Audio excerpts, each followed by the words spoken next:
Sup guys, it's Alex here, and welcome to the first Bracketology of the 2024 NCAA basketball season. Today is November 6th, and today we are tipping off the college basketball season. There's a few good games today. I think maybe Duke, Kentucky are playing. There's some other ones, like I think Oregon and Georgia are playing, so some actual power conference teams playing each other. So hopefully it should be a good day to kick off the college basketball slate. But man, I am so excited for this college basketball season. It's been too long. I mean, it's been the normal, 7 months or so since the national championship game, but it has been too long. We've had some football lately to keep us busy, but nothing's like college basketball. Getting those schools ready to go. Non-conference slate's about to kick off. We got the old beginning of the season invitational tournaments. We got the Champions Classic. We have some rivalry games that are out of conference happening. And then, of course, in January, once the college football season ends, the mainstream attention turns back to college basketball once the conference slate tips off there. But man, I am so excited. We are back. My first Bracketology video of this season. I thought about doing a couple, off-season updates kind of throughout the summer, especially with the transfer windows and some teams making moves and all that stuff, but ultimately decided just to keep it fresh, take a break from YouTube, and now we're back here with the preseason Bracketology update. So we have a lot of changes, obviously, since last season. So top overall seed is Kansas. Makes sense. One of the best teams from last year. Getting Hunter Dickinson in the transfer portal, that's going to be a huge addition there. They avoided major sanctions in their NCAA in their NCAA investigation. So they should be good to go here. Not getting any bad penalties like Oklahoma State did a couple of years ago. Last team in is currently Clemson, and then the first team out is currently West Virginia. Man, I got to get back. I'm a little rusty, as you can see. But last four byes are Indiana, Ohio State, St. John's, who ended up losing to, Pace College, I think, a Division II school. That was not a good start to the Rick Pitino era, but of course it was exhibition, so it doesn't count on their record. And then Iowa State. Last four in are Northwestern, Xavier, New Mexico, and Clemson. First four out are West Virginia, Texas Tech, Providence, Boise State. And then the next four out are BYU, Michigan out of the tournament as of right now. Obviously, it's preseason. But then Stanford and Rutgers. And before I get kind of into the actual bracket analysis, you guys know I got to mention, as a Kentucky fan, Louisville losing at home to Kentucky Wesleyan put a little smile on my face. Second straight year that they have lost to a Division II school in an exhibition game at home. Last year, they only had 4 wins on the season. They have the same amount of exhibition losses to Division II schools as they do ACC wins in the Kenny Payne era. So I just think that's a little funny thing to say there, boosting the rivalry up a little bit. But taking a look here at the bracket, some interesting placements right here. Just kind of scrolling through, we have Florida Atlantic as a 4 seed. The darlings of last year's tournament, they had made the Final Four as a 9 seed. But now slotting in as a 4, I think they're around number 10 in the AP poll. So a little disrespect maybe as a 4 seed, but it is going to be tough for them to put together a resume deserving of a top 2 seed unless they were to go undefeated or maybe 1 or 2 losses in the season. But then we have UCLA down to a 7 seed there. Over in the Midwest, number 5 USC.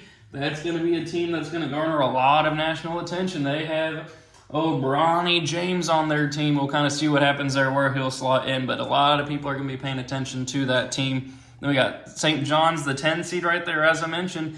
Could be a little funky once we start getting into the actual season. We'll see if Rick Pitino is able to lead that squad or if this is just kind of a Rick Pitino bump, moving them into the tournament right now. North Carolina currently returning to the tournament as a 5 seed. Same thing with Villanova. Villanova is a team that everybody expects to make the tournament, but I think Villanova, if I remember correctly, didn't even make the tournament last year in their first season post Jay Wright. So some power schools here like North Carolina and Villanova trying to make their way back into the tournament after a 1-year hiatus. Then we have the defending national champions over there, Connecticut as a 2 seed. We'll see if they're able to defend their title here. And then the other 1 seeds are Michigan State and Duke. Duke, obviously, they just got a huge 2025, I think, recruit in Cooper Flagg. This team is set up for success. John Shire got a 6-year extension this Duke dynasty is not going to go anywhere anytime soon. So, as you guys know, every time that I do one of these bracketology updates, I like to create an Excel version of it, trying to find some more modern stuff, some better ways to record it, some more visually appealing stuff, but honestly haven't found anything, so we're going to keep rocking and rolling with this method here, unless you guys find something in the comments section that can help make it look more visually appealing, since Brackify is gone and has been gone for like 2 or 3 years now at this point. But anyway, going back to the bracket, so we'll go ahead and start making our NCAA tournament predictions if it were to happen today. And obviously for a lot of these teams, I don't really know too much about them. I probably know as much as a seasoned basketball fan at this point, but obviously tons of new rosters, new transfers. We got to see how these teams play with each other. So obviously we're going to have Kansas moving on past Morehead State to start off. Wisconsin and Colorado, I'm going to go with the Badgers of Wisconsin right there. Kentucky is going to defeat Yale. Then we're going to go with Florida Atlantic here over Furman. Then a team that made the national championship game last year, San Diego State. I got them losing first round here to Iowa State. We got to have some upsets here in the NCAA tournament. And why not kick it off with the classic 11 over 6. Then we're going to go with Gonzaga here over Vermont. UCLA will lose to Indiana. I got the 10 seed over the 7 seed upset right there. Going to be interesting right there with Mick Cronin and UCLA to see what they look like this year. Tennessee will beat Wright State. Then we're going to go over here to the top right regional with Purdue over the winner of Howard and Sacred Heart. Memphis and Virginia, I'm going to go with Memphis and Penny Hardaway beating Tony Bennett and Virginia. It's weird to see Virginia as a 9 seed, but we'll kind of see what happens with that team. Then USC, I do think with the talent level that they're going to have, are going to beat Grand Canyon. Alabama, I think, can beat UC Irvine. Miami will beat the winner of Northwestern and New Mexico, which I think would be Northwestern. Marquette's going to beat James Madison. Then we're going to go with the St. John's. Why not go with the Fighting Rick Pitino's? Got to get an upset here, rolling somewhere in the bracket. And then Houston's going to beat South Dakota State. Then for a spot here in the bottom right regional, I can't remember what region name it was, but we're going to go with Duke here, moving on past the winner of Texas Southern and McNeese. Then Maryland and Oregon. Oregon plays tonight against Georgia, so it'll be interesting to see who ends up winning with that one, but we are going to go with Oregon. 9 over 8, why not let it fly? Then Baylor over Liberty. Texas A&M moving on here past Akron. Illinois with Brad Underwood, I think they will be able to beat the winner of Xavier and Clemson. Texas will beat Eastern Kentucky. Ohio State pulling off the upset here over Auburn, the classic 10 over 7, and then the Connecticut moving on past UNC Asheville. So, last regional over here, bottom left, we are going to go with Michigan State moving on past Iona. Mississippi State and Kansas State. I'm going to go with Mississippi State here. Kansas State did just make the Elite Eight last year, but they do have a lot of people who are leaving, especially Marquise Noel, who was their heart and soul last year. And then North Carolina will beat Drake. Arkansas is going to beat Charleston. Villanova is going to lose to Dayton. I got Villanova losing in their return to the tournament. Why not let it fly first game and lose to the Flyers of Dayton, pun intended. Arizona is going to beat the Fighting Toothpaste of Colgate. TCU, I think, will be able to beat Florida there. Florida's rebuilding their program. And then Creighton will beat Weber State. So now for a spot in the Sweet 16, Kansas, the 1 seed, is going to move on past Wisconsin. Kentucky, the 5 seed, I think their talent's just going to be too much for Florida Atlantic, and they will move on to the Sweet 16. Gonzaga is going to beat Iowa State. And then we got Tennessee moving on past Indiana. So not too many upsets there, just your classic 5 over 4. And then for a spot in the Sweet 16, Purdue and Memphis. I'm going to go with Purdue moving on past Memphis there. Alabama moving on past USC. Marquette and Tyler Kolek moving on here past Miami. And then Houston moving on past St. John. So not too many upsets so far. I mean, not really any, if you want to say that.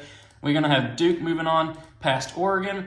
Baylor, I think, can pull off the 5 over 4 over Texas A&M there. Illinois, I think, can pull off the 6 over 3 over Texas as well in a battle of the orange teams. And then we're going to go with Connecticut moving on past Ohio State. Then for a spot in the Sweet 16 over at the bottom left, Michigan State moving on past Mississippi State. Arkansas and the Fighting Eric Musselmans moving on past North Carolina.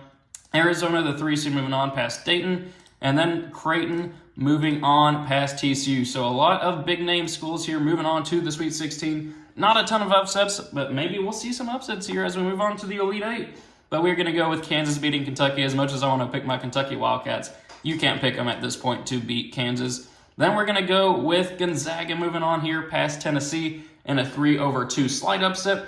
Then we're going to go with a 4-1 Alabama. Nate Oates usually has his team in a good position. Purdue has had some well-documented tournament struggles as of late. They lost last year to the 16 seed Fairleigh Dickinson. I got Alabama moving on.